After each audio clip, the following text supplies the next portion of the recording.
కోయ ఎల్లమ్మ తల్లి జ్యోతిష్యాలయం ఎక్కడెక్కడ ఉన్న వారికైనా ఫోన్ ద్వారానే జ్యోతిష్యం చెప్పబడును. విద్య, ఉద్యోగం, వ్యాపారం, ప్రేమించిన వారు దూరం కావడం, భార్యాభర్తల మధ్య గొడవలు, అత్తాకోడళ్ల మధ్య మనస్పర్ధలు, కుటుంబ సమస్యలు, ఆర్థిక సమస్యలు, పెళ్లి కుదరకపోవడం, సంతానం ఆలస్యం కావడం, స్త్రీ పురుష వశీకరణం, చెడు ప్రయోగ నివారణ మొదలగు ఎటువంటి సమస్యలకైనా పరిష్కారం చూపగలరు. స్త్రీ పురుషులకు ఎటువంటి సమస్యలు ఉన్నా నమ్మకంతో కాల్ చేయండి. గురూజీ గోవిందరాజు 9703930797. ఈ రోజున వీరిని ఒకరు భారీ మోసం చేయబోతున్నారు. ఎవరు ఆ ఒకరు? ఈ రోజున గోచర రీత్యా ఎలా ఉండబోతుంది తదితర అన్ని వివరాలు కూడా వీడియోలో చూసి తెలుసుకుందామండి.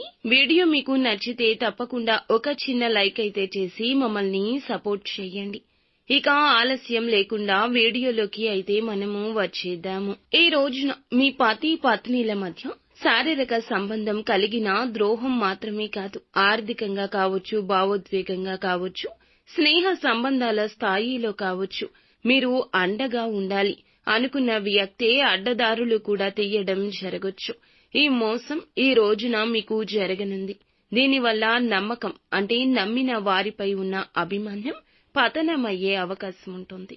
మీ యొక్క జీవిత భాగస్వామి లేదా ప్రియమైన వ్యక్తి మీపైన అర్థం లేని అభియోగాలు వేయడం ప్రారంభిస్తారు. ఫోన్లను దాచడం, గోప్యత ఎక్కువ అవ్వడం, నిదానంగా వారి వ్యక్తిగత సమాచారం మీకు అందకుండా చేస్తారు.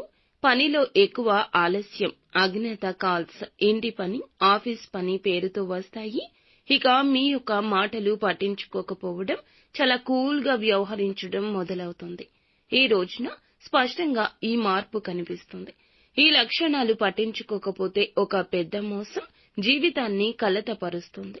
మీ ఇంట్లో నమ్మిన వ్యక్తి, జీవిత భాగస్వామి లేదా బంధువు లేదా మీ బ్యాంక్ అకౌంట్స్, మీ పాస్వర్డ్లు మీ సంపాదన మీద పట్టు పొందుకునేందుకు తీవ్రంగా ప్రణాళిక చేస్తున్నారు. ఒక అన్య వ్యక్తి అంటే మీ యొక్క పాత స్నేహితుడు మళ్లీ మీ జీవితంలోకి వచ్చి మీ భార్య లేదా భర్తతో సంబంధం ఏర్పరచుకునే అవకాశం ఉంది. ఒకసారి మీరు పనిలో లేకపోయిన సమయంలో మీ ఇంట్లో ఉన్న డాక్యుమెంట్స్, విలువైన వస్తువులు చాలా వరకు హరించబడొచ్చు. ప్లాన్ ప్రకారం జరుగుతుంది. శని భగవానుడు ఈ రాశిలో ఉండడం వల్లే ఈ విశ్వాస పరీక్షలు తీవ్రంగా ఉంటాయి.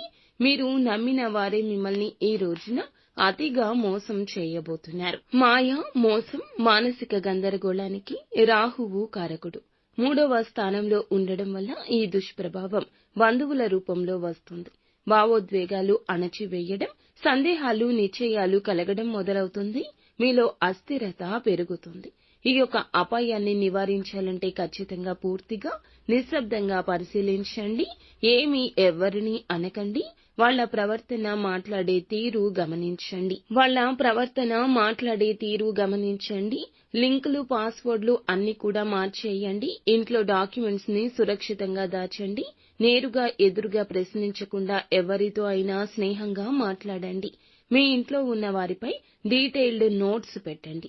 ఎప్పుడు వస్తున్నారు, వెళ్తున్నారు, ప్రతిరోజు ఉదయం 6:30 ఓం శనైశ్వరాయ నమః అనే జపాన్ని 108 సార్లు పఠించండి. శని దోషం తప్పకుండా తొలగిపోతుంది. మిమ్మల్ని మోసం చేయాలి అనుకునే వారి యొక్క ధైర్యాన్ని పోగొడుతుంది. ప్రతిరోజు సాయంత్రం 6 గంటలకు దీపం వెలిగించండి. ముఖ్యంగా నల్ల నువ్వుల నూనెతో దీపాన్ని వెలిగించండి. నిత్యము హనుమాన్ చాలీసాను పఠించండి. ఈ రోజున ఎవరిని నమ్మి ఏ నిర్ణయం తీసుకోవద్దు. ఆపత్కాలంలో ఒక వ్యక్తి సాయం కూడా అందుతుంది. వారి యొక్క సాయాన్ని కూడా పరోక్షంగా మార్చే పద్ధతిన శత్రువులు ప్రయత్నిస్తున్నారు. మీరు మౌనంగా ఉండి ఆలోచించి మీ యొక్క పరీక్షలో నెగ్గే ప్రయత్నం చేయండి. అంతా మంచి జరుగుతుంది.